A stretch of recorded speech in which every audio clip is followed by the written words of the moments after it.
ठरलं तर मग या मालिकेच्या 9 सप्टेंबरच्या जबरदस्त भागामध्ये रविराजांनी आता मात्र प्रियाचं चांगलंच थोबाड फोडलेलं आहे। प्रियाची सगळी कारस्थानं, खोटारडी तन्वी या सगळ्याचा ज्या वेळेला रविराजांच्या समोर गणपती बाप्पामुळे खुलासा झालेला आहे, त्याच वेळेला आता मात्र या प्रियाला सायलीला त्रास देण्यापासून थांबवत आपल्या खऱ्या मुलीला प्रोटेक्ट करत रविराजांनी प्रियाला सणसणीत थोबाडीत दिले आणि मालिकेमध्ये जबरदस्त वळण आलेलं आहे। इकडे 9 सप्टेंबरच्या भागामध्ये सगळे सुभेदार कुटुंब आणि रविराज हे धूमधडाक्यामध्ये गणपती बाप्पाला घेऊन येतात। अर्जुन गणपती बाप्पा मोरया असं म्हणत छानपैकी गणपती बाप्पाच्या मूर्तीचं आगमन होतं। मग सगळ्या घरातल्या बायका म्हणजे तन्वी सोडून, प्रिया सोडून सगळ्या बायका आता आरतीसाठी इकडे औक्षण करण्यासाठी दारामध्ये येतात आणि गणपती बाप्पा मोरया अशा जयघोषामध्ये गणपती बाप्पाचं आगमन होतं। सायली आता औक्षण करण्यासाठी आरतीचं ताट घेते, गणपती बाप्पाचं औक्षण करते, अर्जुनचे पाय धुते आणि छानपैकी आता धूमधडाक्यामध्ये गणपती बाप्पाला घरामध्ये आता प्रतिष्ठापना करण्यासाठी घेतलं जातं। मनोभावे सायलीची पूजा बघून पूर्णाची कल्पना सगळेच खूप खुश होत असतात। औक्षण करून झाल्यावरती मग गणपती बाप्पाचं आगमन होतं। मखरामध्ये गणपती बाप्पाला बसवलं जातं आणि त्यानंतर गुरुजी म्हणतात, पूर्णाई म्हणजे तुम्ही सांगितलं होतं की तुमची मानस कन्या, तुमचे जावई आणि तुमची नात यांच्याकडून प्रतिष्ठापना झाल्यानंतर आरती होणार आहे, तर कुठे आहेत ते सगळे, तयार आहेत ना? असं म्हटल्यावर ती प्रिया अजूनही तयार नसल्यामुळे सगळ्यांनाच खूपच आता वाईटच वाटतं। तोपर्यंत अस्मिता सांगत असते, रविराज काका, मी तन्वीला उठवण्याचा खूप प्रयत्न केला, मी किती उठवलं तिला, तोंडावरती पाणी सुद्धा मारलं, पण तन्वी काही उठायलाच तयार नाहीये। रविराजांना आता हा सगळं खूपच विचित्र वाटतं आणि हा आपला अपमानच वाटतो। म्हणजे प्रियाने आज सगळ्यांच्या समोर नाक खाली घातलेलं त्यांचं। ते म्हणतात, तन्वी आज एक दिवस होता, आज सगळ्यांच्या समोर तू मला मान खाली घालायला लावलीस। त्यानंतर मग मात्र गुरुजी म्हणतात, काय झालं, तुम्ही हे पूजा नाही का करू शकत? यावरती रविराज म्हणतात, नाही मी बघतो ती उठते का, तन्वीला मी उठवून आणतो। असं म्हणत रविराज प्रियाला उठवण्यासाठी जातात। त्यावेळेला सायली म्हणते, मी प्रतिमा त्यांचं आवरलं का बघते, मी त्यांना आवरण्यासाठी सगळं साडी वगैरे देऊन आले होते, पण त्या तयार झाल्यात का पाहते आणि त्यांना घेऊन येते। असं म्हणत सायली आता प्रतिमाला आणण्यासाठी तिच्या रूममध्ये निघते, तर रविराज प्रियाला आणण्यासाठी तिच्या रूममध्ये निघतात। आता इकडे सगळेच जण थोडेसे अस्वस्थ असतात, कारण प्रिया काही उठायचं नाव घेत नसते आणि प्रतिमा येईल की नाही याची खात्रीच नसते। यावरती आता मात्र पूर्णाजी म्हणते, कमालच झाली, म्हणजे बाकी कुणाची कदर नाही तर नाहीच तिला, पण देवबाप्पाची पण कदर नाहीये। काल तिला सांगितलं होतं ना रविराज तुम्ही की तुमच्या तिघांच्या हातून प्रतिष्ठापना होण्याचं आहे, मग हे काय? असं म्हणत पूर्णाची खूपच प्रियावरती चिडलेली असते।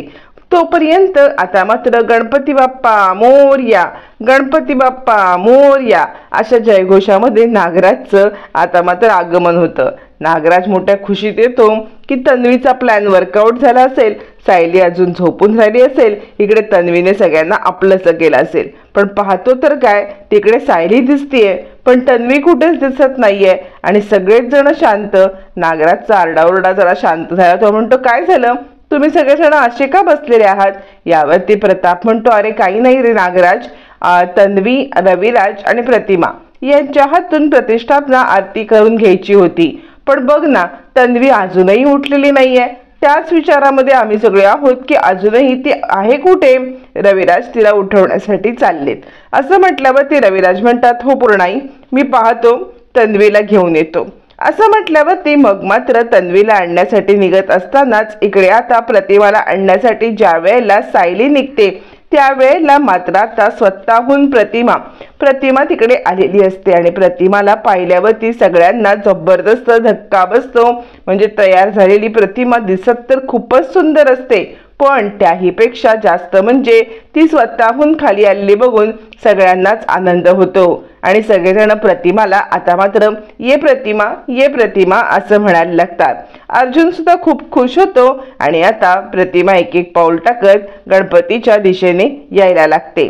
सुंदरपैकी तयार झालेली प्रतिमा पाहून आणि स्वतःहून सगळ्यामध्ये सहभाग घेणारी प्रतिमा पाहून पूर्णाजी, रविराज आणि सगळ्यांनाच खूप आनंद होतो। मग आता चक्क प्रतिमा रविराजांच्या बाजूला येऊन उभी राहते आणि त्यावेळेला सायली म्हणते, पूर्णा बघितलं का, स्वतःहून प्रतिमा त्या आलेल्या आहेत आणि किती छान तयार झालेल्या आहेत। यावरती पूर्णाजी म्हणते, खरंच ग सायली, गणपती बाप्पाची कृपा झाली, त्याच्यामुळे आता ही स्वतःहून तयार होऊन आली। असं म्हणत पूर्णाजी सुद्धा आता प्रतिमाचं खूपच कौतुक करायला लागते। तोपर्यंत आता इकडे रविराज रूम मध्ये येतात। रविराज इतके चिडलेले असतात की प्रियाला काय करू आणि काय नको असं त्यांना झालेलं असतं आणि त्यामुळे रविराज प्रियाच्या रूम मध्ये येतात। तोपर्यंत सायली प्रतिमाचा हात धरते आणि या प्रतिमा त्या आता तन्वी येईल, मग तुमच्या हस्ते आपण छानपैकी आरती करूया असं म्हणत ती प्रतिमाचा हात धरते आणि प्रतिमाचा हात धरून ती आता तिला आतमध्ये आणते। तोपर्यंत चिडलेले रविराज प्रियाच्या रूम मध्ये जातात। तन्वी उठ, काय चाललंय तुझं असं म्हणत प्रियाला आता ओरडायला लागतात। पण प्रिया झोपेच्या गोळ्या घेऊन ढाराडूर झोपलेली असते, त्यामुळे तिला काही उठवायचा प्रश्नच नसतो आणि ती उठत नसते। रविराज सुद्धा स्वतःहून तिच्या तोंडावरती पाणी मारतात, तरी सुद्धा पाणी मारल्यावरती सुद्धा प्रिया काही उठतच नाही। रविराजांना प्रश्न पडतो की नक्की काय आहे हिचं चाललंय। मग ते तन्वी उठ, अगं आपल्याला प्रतिष्ठापना झाल्यावरती आरती करायची आहे, तन्वी उठ असं बोलत आता तिच्या मागे असतात, पण तरी सुद्धा प्रिया काही उठतच नाही। मग नाईलाजाने आता रविराज तिकडून निघतात आणि आता ते बाहेर यायला निघतात। तोपर्यंत गुरुजी म्हणतात, काय झालं, म्हणजे या सगळ्यामध्ये तुमच्या कन्येच्या हातून पूजा होणार नाहीये का। यावरती रविराज तिकडे येतो आणि पूर्णाई, काहीच उपयोग नाहीये, मला नाही वाटत की तन्वी उठेल, म्हणजे मी किती उठवण्याचा प्रयत्न केला पण मलाच कळत नाहीये की ती इतका वेळ का बरं झोपून राहिलेली आहे, मला खरंच कळत नाहीये। त्यामुळे एक काम करूया, मला नाही वाटत की आजची पूजा मी आणि प्रतिमा आणि तन्वी करू शकतो, तर आजची पूजा तुम्ही रविराज म्हणतात की सायली आणि अर्जुन या दोघांच्याकडून करून घ्या। यावरती आता पूर्णाजीला थोडंसं वाईट वाटतं, कारण पूर्णाजीने ठरवलेला प्लॅन काही वेगळाच असतो। रविराज, प्रतिमा आणि तन्वी जसं पहिल्यांदा पूजा करायची तसेच त्यांच्या हातून पूजा करण्याचा पूर्णाजीचा प्लॅन असतो, पण पूर्णाजीला वाटतं की आता हा प्लॅन आपला फिसकटला। पण तरी सुद्धा नियती पूर्णाजीचा हा प्लॅन फिसकटवू देणारच नसते। नियती उलट खोट्या तन्वीला बाजूला सारून खऱ्या सायलीच्या हातूनच आता पूजन करणार असते। तोपर्यंत मग मात्र आता इकडे गुरुजी म्हणतात, काय झालं, तुमच्या माणूस कन्येच्या हातून काही पूजन होण्याचं लक्षण दिसतच नाहीये। यावरती गुरुजी म्हणतात, मग काय आता मुलगी आणि जावई दोघंच करणार का त्यांच्या अपत्याशिवाय।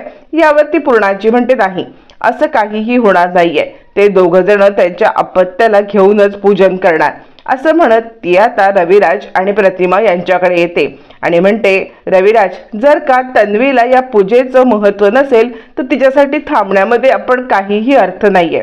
आत्तापर्यंत मला तन्वीचं वाटत होतं की ती बाकी घरच्यांशी उद्धट वागते, पण आत्ता तिला जर का देवाची सुद्धा कदर नसेल तर आपण तिच्यासाठी थांबणं हे पूर्णपणे चुकीचं आहे।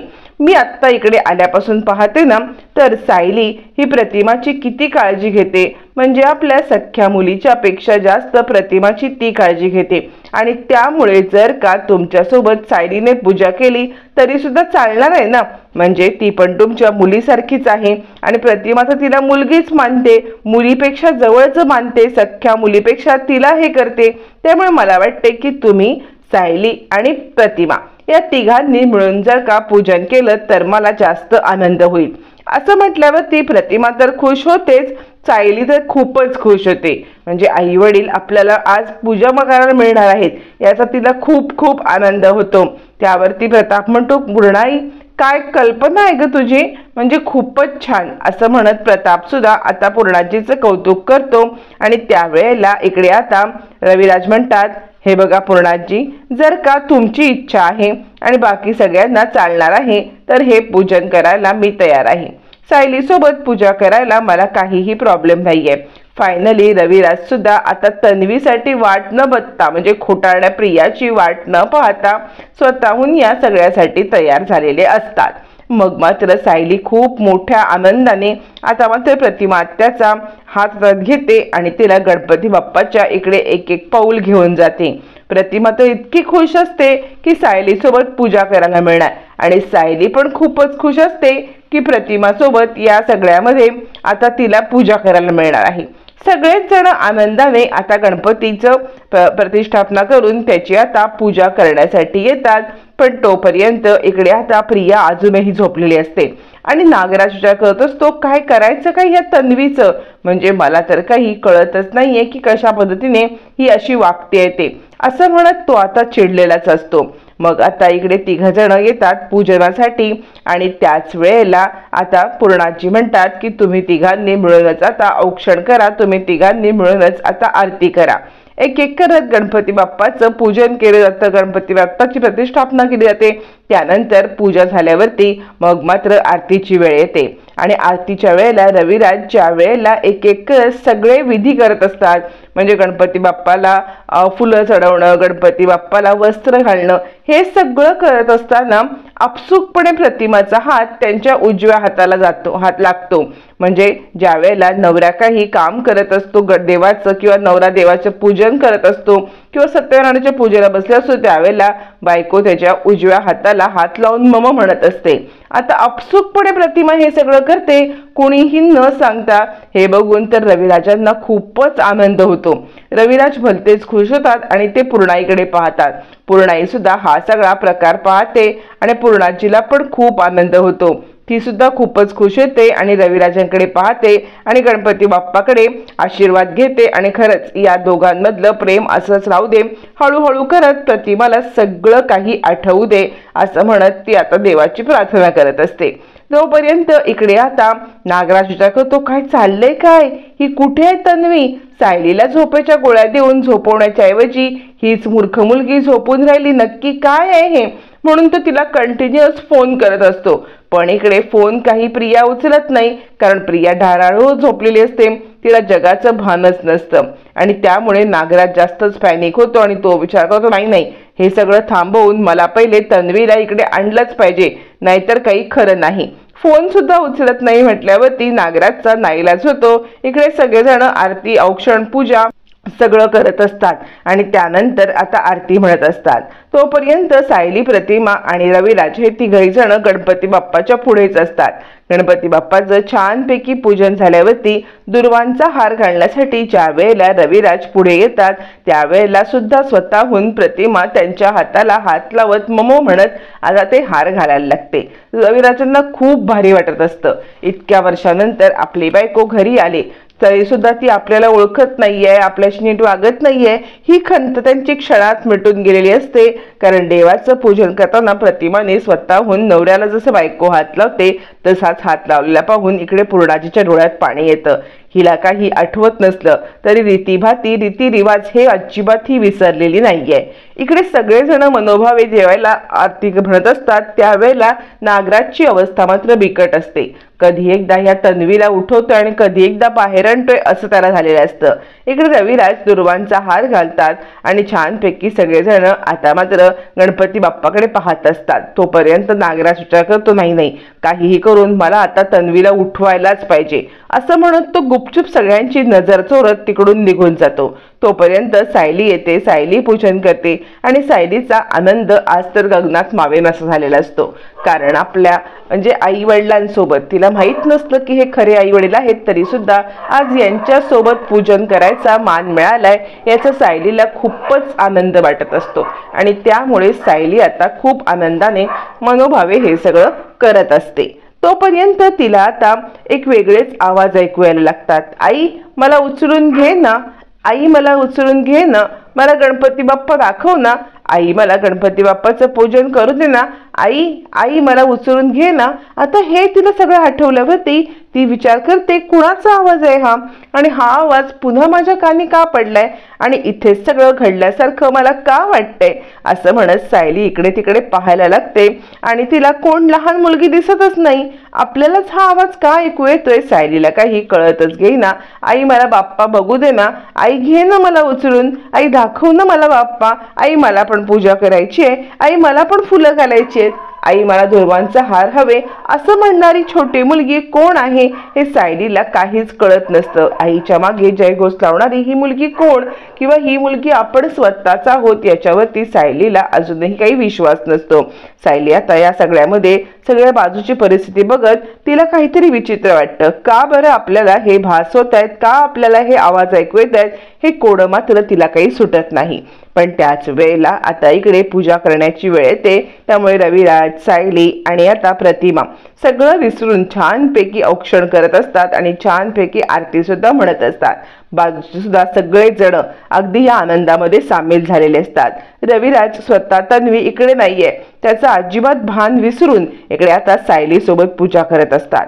मग मात्र नागराज राग करत रूम मध्ये येतो आणि काय ग ए उठ की तन्वी, उठ की प्रिया, उठ की असं म्हणत ते तोंडावरती पाणी मारत असतात. पण प्रिया काही उठायला नाव घेत नसते. सायलीसाठी भरपूर गोळ्या घालून तिने आता सायलीला झोपण्याचा प्लॅन केलेला असतो. पण त्याच गोळ्या तिने प्यायल्यामुळे प्रिया मात्र ढाराडोळ झोपून राहते. नागराज सांगत असतो उठ ए बाई उठ, अगं असं काय करतेस, पूजा करणार होतीस ना तू त्या दोघांच्या समोर आणि सायली झोपून राहणार होती ना, सायलीला झोपेच्या गोळ्या दिल्या तर तूच खाल्ल्यास का, अगं ए बाई काय झालंय बोल असं म्हणत नागराज खूपच चिडलेला असतो. आणि इकडे प्रियाच्या तोंडावरती अख्खा पाण्याचा जग ओपडा करतो. प्रिया उठते खरी त्या पाण्याच्या जगमुळे, पण अजूनही तिच्यावरती गोळ्यांची धुंदी गेलेलीच नसते. इकडे गणपतीचं पूजन चालू असतं. तिकडे प्रियाच्या तोंडावरती पाणी मारून मारून नागराज तिला उठवत असतात. अगं ए उठ, काय चाललंय, तिकडे गणपती बाप्पाचं आरती झाली, सायलीने पूजा केली, रविराज आणि आता प्रतिमाच्या सोबत. अगं कुठे आहेस तू, त्यांच्या खऱ्या मुलीने पूजा केली तुला कळतंय का. पण प्रियाच्या डोक्यात काही घुसतच नसतं, कारण तिच्या डोळ्यावरती झोपेची झापडं असतात. प्रिया परत झोपी जाते. नागराज बोलतोय इकडे गणपती बाप्पांनी अचूक न्याय दिलेला असतो, कारण सायली, प्रतिमा आणि आता रविराज यांच्या हातून आरती, तर इकडे प्रिया मात्र ढाराळू झोपलेली असते. तोपर्यंत पुन्हा एकदा नागराज तिला उठवतो. अगं ए उठ बाई उठ, काय चाललंय, तू जर का अशीच झोपून राहिलीस तर. तरी प्रिया झोपते. मग हुकमी एक का काढत आता नागराज म्हणतो ए बाई तू जर का अशीच झोपून राहिलीस ना तर तो आहे ना महिपत, तो तुझा पण जीव घेईल बरं का. त्याला प्लॅन फ्लॉप झालेला अजिबात आवडत नाही, तो तुझा सगळा प्लॅन फ्लॉप करून टाकेला. आता महिपतचं नाव काढल्यावरती प्रिया धाडकन उठते आणि प्रियाच्या डोक्यामध्ये सगळे विचार येतात. अरे बापरे, आपण तर छानपैकी झोपलो होतो आणि सायली झोपणं आवश्यक होतं. प्रियाचे डोळे उघडतात, कारण महिपतचं नाव आता इकडे काढलेलं असतं नागराजने. प्रिया खाडकन उठते. इकडे तोपर्यंत पूजा औक्षण सगळं झालेलं असतं आणि आता सगळेजण फक्त गणपती बाप्पाच्या पुढे उभे असतात. प्रतिमा, इकडे सायली आणि रविराज इकडे हातामध्ये छानपैकी दिवे घेऊन गणपती बाप्पाला ओवाळत असतात. तोपर्यंत नागराजने प्रियाची झोप पुरती उडवलेली असते आणि प्रियाला बाहेर यायला सांगितलेलं असतं. पूर्णाजी मात्र माझ्या घरातला हा आनंद असाच टिकून राहू दे. आज जे दृश्य मला पाहायला मिळालंय ते दृश्य नेहमी पाहायला मिळू दे. तुझी कृपा नेहमी माझ्या घरावरती राहू दे, असं आता गणपती बाप्पाला साकडं घालत असते. गणपती बाप्पाचं पूजन पूर्ण होत असतं.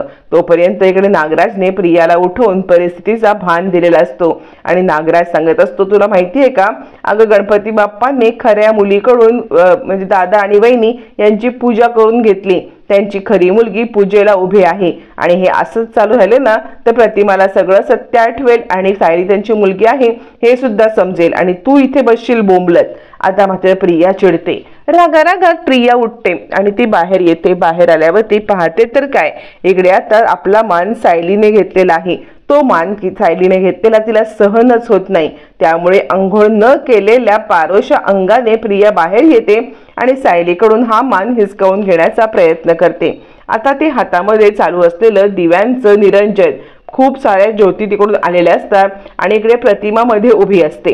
तोपर्यंत प्रिया पुढचा मागचा विचार न करता माझ्या आई बाबांसोबत तू कशी काय पूजा करू शकते सायली, मला तुझा ना खूप राग आलाय, दे इकडे. आता मात्र सायली तिला सांगत असते अगं लागेल, बाजूला प्रतिमा त्या उभ्या आहेत. प्रतिमा उभी असते, तिलाच जर का ते दिव्यांची झळ लागली तर, आणि प्रतिमा खूपच घाबरते.